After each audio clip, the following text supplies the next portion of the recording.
Salut, c'est Émeric et Pascal. Vous écoutez On est dans le jus, le podcast de la restauration. Et aujourd'hui, on va parler de la destination gastronomique la plus haute du moment, Montréal. On est en ce moment au Québec pour le festival Montréal en Lumière. Des chefs du monde entier sont invités dans les meilleures cuisines de la ville. Aujourd'hui, c'est tout Montréal qui est dans le jus. Et aujourd'hui, nous sommes reçus au Monarque, qui a été nommé restaurant de l'année au Québec en 2023. On est avec Jérémy Bastien, le chef propriétaire, et Rémi Durand, qui est chef de cuisine. Et puis, on est aussi avec le chef invité pour Montréal en Lumière. Il arrive directement de Singapour, où son restaurant Odette est gratifié de 3 macarons Michelin, Monsieur Julien Royer. Alors Julien, quelle température? Bonjour à tous les trois. Désolé, je suis tellement excité que j'oublie les présentations. Donc Julien, quelle température à Singapour quand le jour où tu es parti? À 28 degrés. 28 degrés au départ. Et combien à l'arrivée? Moins 10, je crois, moins 12? Ça va, petite différence. Ouais. Et qu'est-ce que tu viens faire au Québec au milieu de l'hiver? Ah ben, on m'a gentiment invité à venir cuisiner avec des gens sympas. Donc je suis ravi d'être ici au Monarque avec Jérémy et Rémi qui nous accueillent pour 2 dîners spéciaux vendredi et samedi. Oui, des dîners spéciaux dans le cadre de Montréal en Lumière. Parlons un peu du Monarque.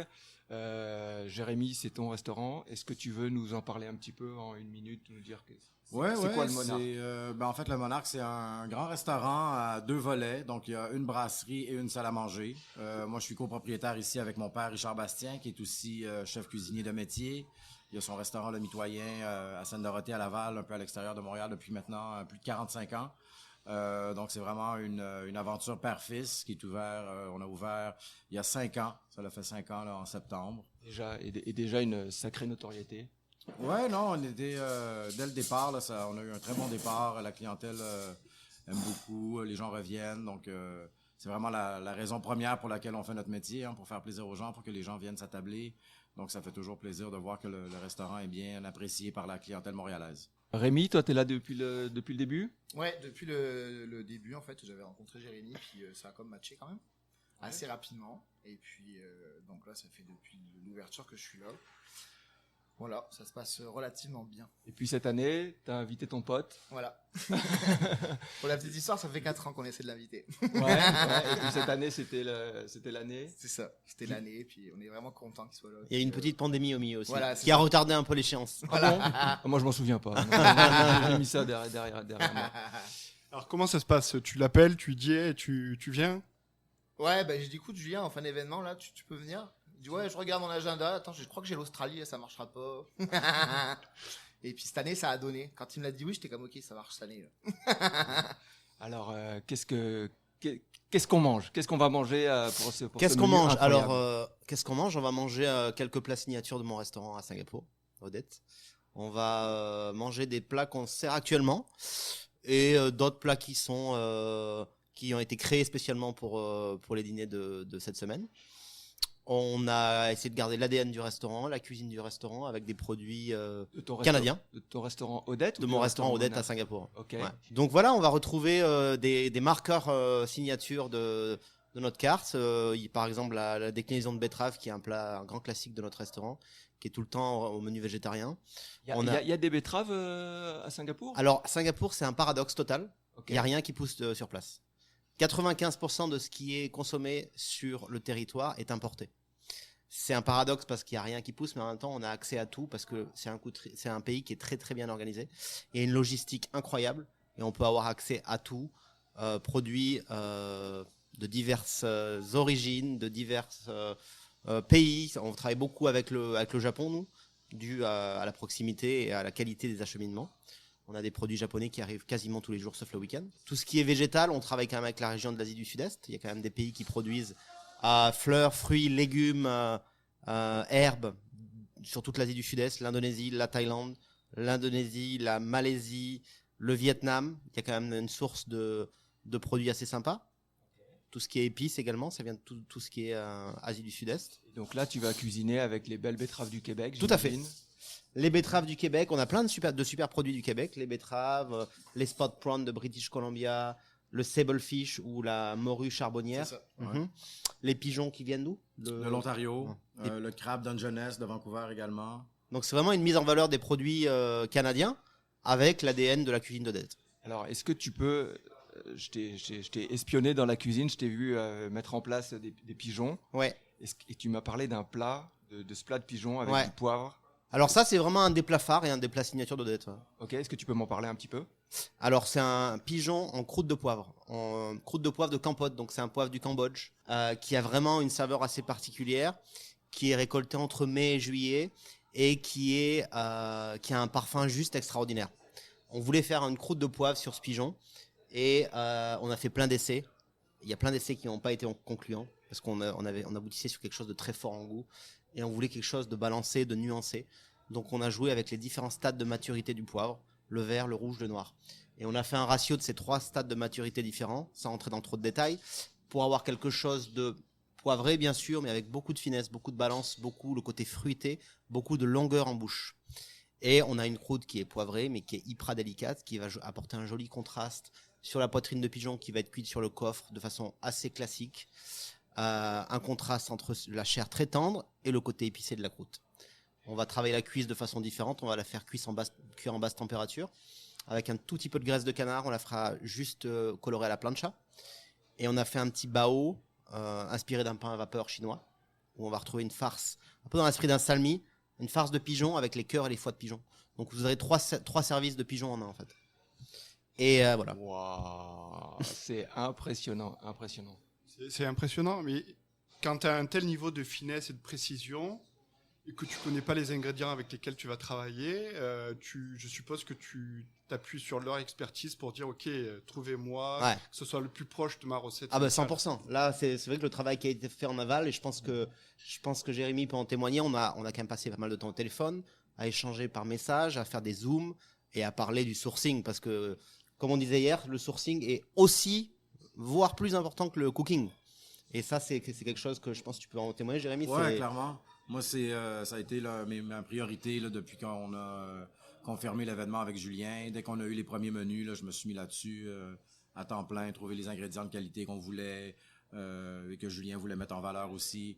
Donc, des fois, c'est pas toujours évident. Comme les crabes vivants de la Colombie-Britannique, faut les avoir. Il y en a pas toujours sur le marché. Donc, on est très content d'ailleurs de la qualité. Magnifique d'ailleurs.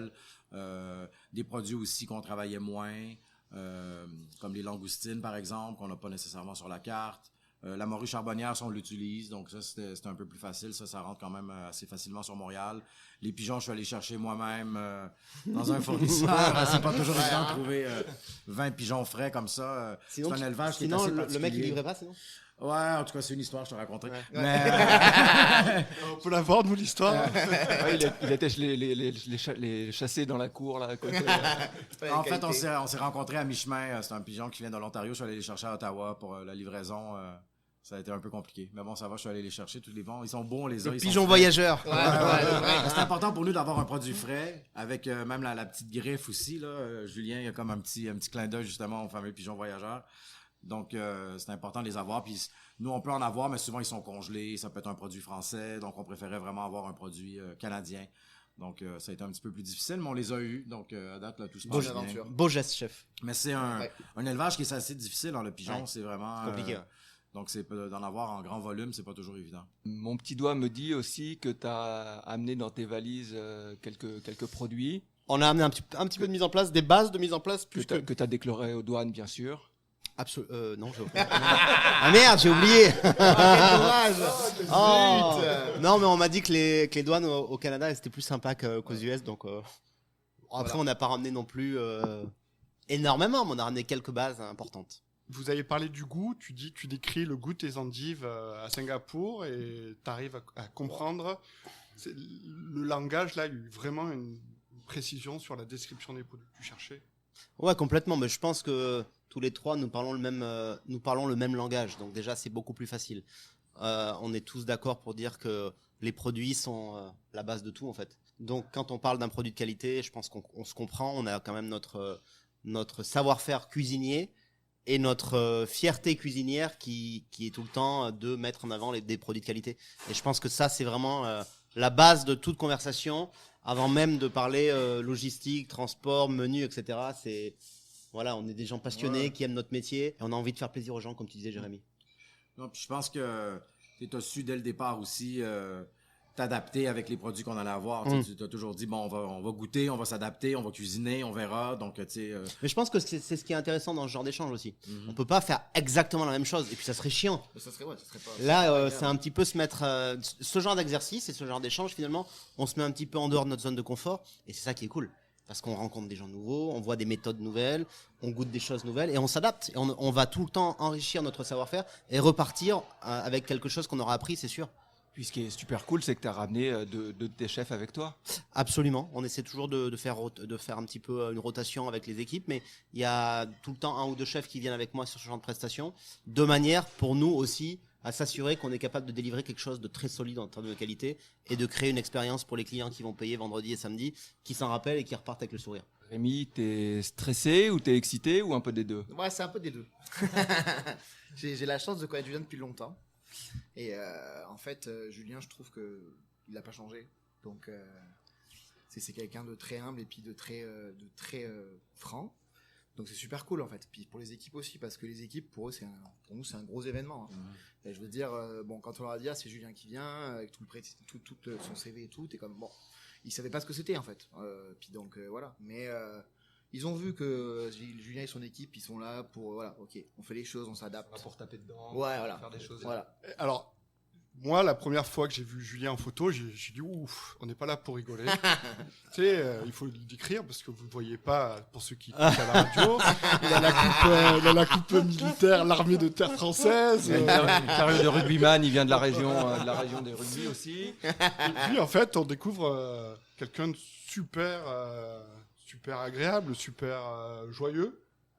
Et ça a dû apporter quand même aussi beaucoup de réconfort à une équipe au Québec, à ton équipe. Ça a dû les rassurer complètement. Complètement. Ça a vraiment... Bon, je parlais beaucoup de Julien avant qu'il arrive à notre équipe. Mais ça a vraiment rassuré les choses. Puis, je pense que c'est ça qui est important, en fait. Oui, on le partage pour les clients, mais le partage avec les équipes en fait partie aussi. Ouais. Mais c'est comme... Ça se voit, de toute façon, l'ambiance qu'il y a ici, entre le personnel. On sent qu'il y a une énergie positive. Et nous, c'est ce qu'on essaie d'inculquer en cuisine. C'est vraiment ce côté partage, mais rigolade aussi. Ouais, on apprend en rigolant. On a la chance de faire un métier qui, quand on aime et quand on est passionné, c'est vraiment un truc où on apprend des choses nouvelles tous les jours. Et aussi, après, c'est un métier où on fait beaucoup d'heures, où ça demande des sacrifices au début pour l'apprendre comme il faut, ce métier. Mais j'ai envie de te dire, on essaie de créer une ambiance sympa. Parce qu'il est tellement dur ce métier qu'on n'a pas envie de rajouter un layer de stress. Complètement. Et on veut avoir du fun tout simplement. Et je pense qu'on apprend plus vite et mieux quand on rigole et quand on cuisine avec le sourire. Et je pense même que quand tu cuisines un truc avec la banane, ça va goûter meilleur. Ça sera meilleur. Quand t'es stressé, tu vois. On en parlait encore. C'est une évidence. Il y a beaucoup de gens et de restaurateurs à travers le monde qui se plaignent qu'ils trouvent pas de personnel. Mais pourquoi ? Ouais, on peut plus faire travailler avec les gens. On paye aussi des décennies de conneries qui ont été faites. Quand les mecs bossaient 100 heures par semaine et qui gagnaient même pas un SMIC et tu te faisais gueuler dessus toute la journée. Mais qui a envie de faire ça ? Personne. Plus personne. Mais c'est à nous, c'est à notre génération de chefs de faire changer les choses. Et c'est ce qu'on essaie de faire, je pense. Je pense que c'est des valeurs qui nous rejoignent aussi beaucoup au restaurant Monarque depuis le tout début. C'est des choses qu'on essaie d'inculquer avec les équipes. Les gens, il y a une belle atmosphère, les gens restent. C'est bon, Rémi en est un parfait exemple, mais il y a beaucoup de gens qui sont avec nous depuis le tout début. Le noyau fort du restaurant est là. Donc, je pense que c'est vraiment là, des valeurs qu'on partage nous aussi. Donc, le contact humain était très, très agréable. Ça se voit. Parce que avant que tu arrives, on a parlé avec du personnel et on s'est rendu compte que à peu près 30%, depuis 5 ans, l'ouverture, 30% de ton personnel est le même. C'est incroyable. Ouais. Oh, oui. Surtout que c'est une ouverture. Alors, au début, l'ouverture... même moi, ça m'a surpris. On ne s'attendait pas à ça. Puis même après la pandémie, la grande majorité est revenue. Donc, c'est une belle marque de confiance de leur part. Alors, moi, il y a un truc qui m'a marqué. On va parler chiffres. Le menu que Julien va présenter, c'est un menu 7 services, si je me trompe pas. Il y a 3 snacks, il y a 6 plats et 3 petites douceurs. Donc, ouais, c'est... 7-8, genre. Ouais, c'est ça. C'est vendu $225, c'est ça ? Ouais. C'est pas Donc cher. tu rajoutes... J'aurais dû le mettre un peu plus cher.